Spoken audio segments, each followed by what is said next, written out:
Bismillahirrahmanirrahim. Assalamualaikum warahmatullahi wabarakatuh. Alhamdulillah, alhamdulillahilladzi qad akhraja nata'ijal fikri al-arbabil hija wa hatta anhum min sama'il aqli kullah hijabin min sahabil jahli amma ba'du. Pertama-tama, marilah kita panjatkan puja dan puji syukur kita kehadirat Allah Subhanahu wa taala, yang mana atas berkat limpahan rahmatnya lah kita bisa hidup sampai saat ini, sampai detik ini dalam keadaan sehat walafiat.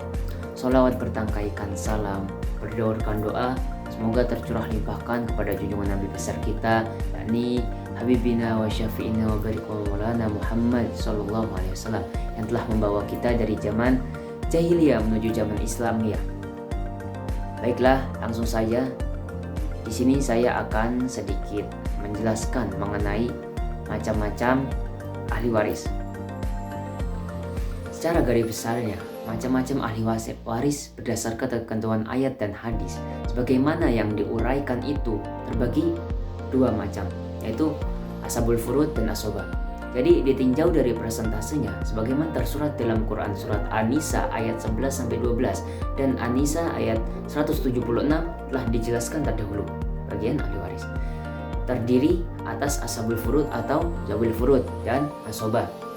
Jadi maksud dari ashabul furud ini ialah ahli waris yang mendapatkan bagian tertentu yang persentasenya bisa 1/2 atau yang disebut setengah, ada yang 1, ada yang 1/4, ada yang 1/8, 2/3, 1/3 atau 1/6.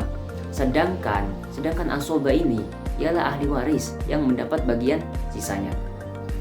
Jadi yang selanjutnya ada ashabul furud, berdasarkan presentasenya itu terbagi pada 6 kelompok, yaitu ada yang mendapat 1/2 atau setengah, ada yang mendapat 1/4, ada yang mendapat 1/8, ada yang mendapat 1/3, ada yang mendapat 2/3 atau 1/6. Jadi ketentuan bagian ini dipengaruhi oleh ada atau tidak adanya ahli waris lain.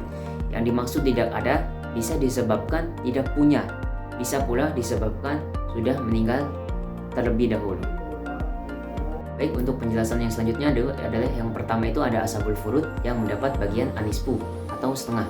Jadi ada 5 ahli waris yang mendapat bagian setengah, yaitu ada suami, anak perempuan, ada cucu perempuan dari anak laki-laki yang sudah wafat, ada saudara perempuan tunggal sekandung, ada saudara perempuan tunggal seayah.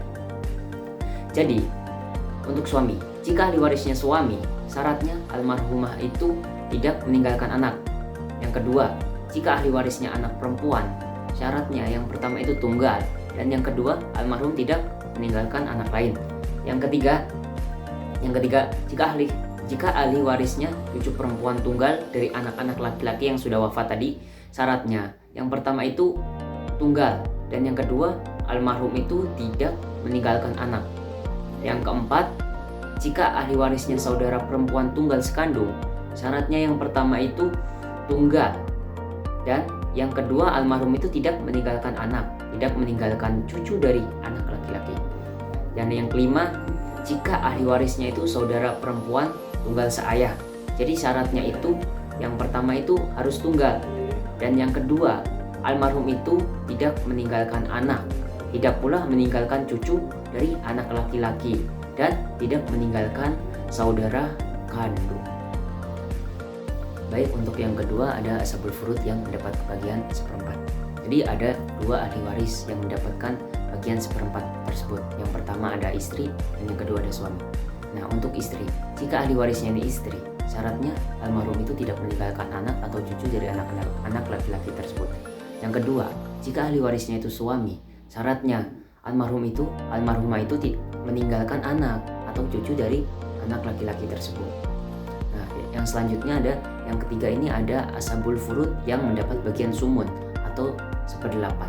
Jadi ada satu ahli waris yang mendapatkan bagian 1/8 ini, yaitu siapa? Istri.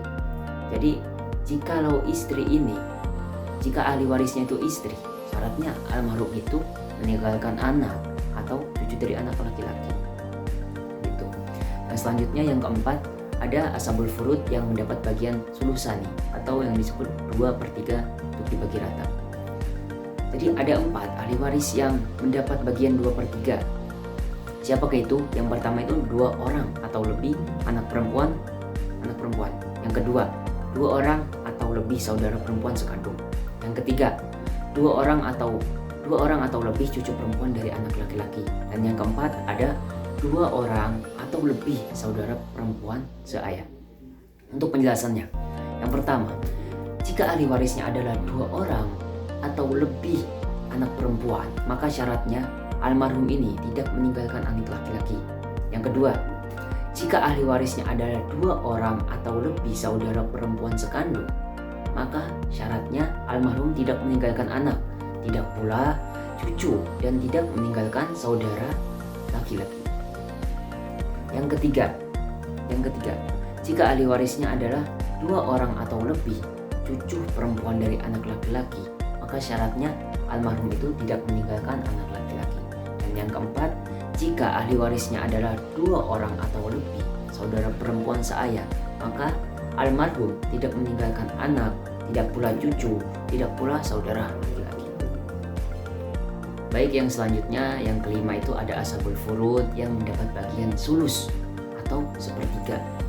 Jadi ada 2 orang ahli waris yang mendapat bagian sepertiga, yaitu ibu kandung dan 2 orang atau lebih saudara seibu. Jadi itu dibagi rata, tidak membedakan antara laki-laki dan wanita begitu. Yang pertama, penjelasan. Jika ahli warisnya adalah ibu kandung, maka syaratnya almarhum itu tidak meninggalkan anak dan tidak pula saudara perempuan. Yang kedua, jika ahli warisnya adalah 2 orang atau lebih saudara seibu, itu harus bagi rata gitu. Jadi ini tidak membedakan antara laki-laki dan wanita. Maka syaratnya almarhum itu tidak meninggalkan anak, tidak pula ayah, dan tidak pula meninggalkan saudara sekandung atau saudara seayah tersebut. Yang terakhir, yang keenam, ada ashabul furud yang mendapat bagian 1/6, yaitu yang disebut 1/6. Ada 4 orang ahli waris yang mendapatkan bagian dari 1/6. Yang pertama itu ada ayah, yang kedua ibu kandung, yang ketiga kakek. Jadi kakek ini ayahnya ayah gitu, jadi yang disebut kakek. Yang keempat dan nenek. Nenek ini disebut dari ayah atau ibu. Jadi misalkan nih, kita dua-duanya masih ada gitu, maka itu dibagi rata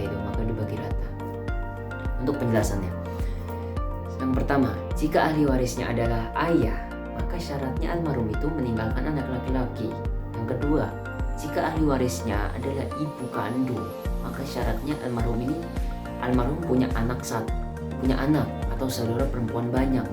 Yang ketiga, jika ahli warisnya adalah kakek, ayahnya ayah nih, maka syaratnya almarhum tak meninggalkan ayah, tapi meninggalkan anak laki-laki.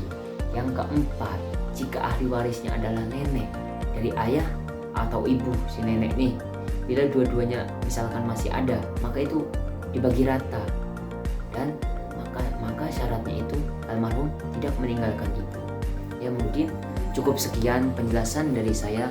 Kurang lebihnya saya mohon maaf apabila ada tutur kata atau penyampaian saya yang kurang pas atau kurang berkenan. Saya mohon maaf yang sebesar-besarnya. Undur mangkola wala tangdur mangkola. Mungkin cukup sekian. Akhir kalam. Wassalamualaikum warahmatullahi wabarakatuh.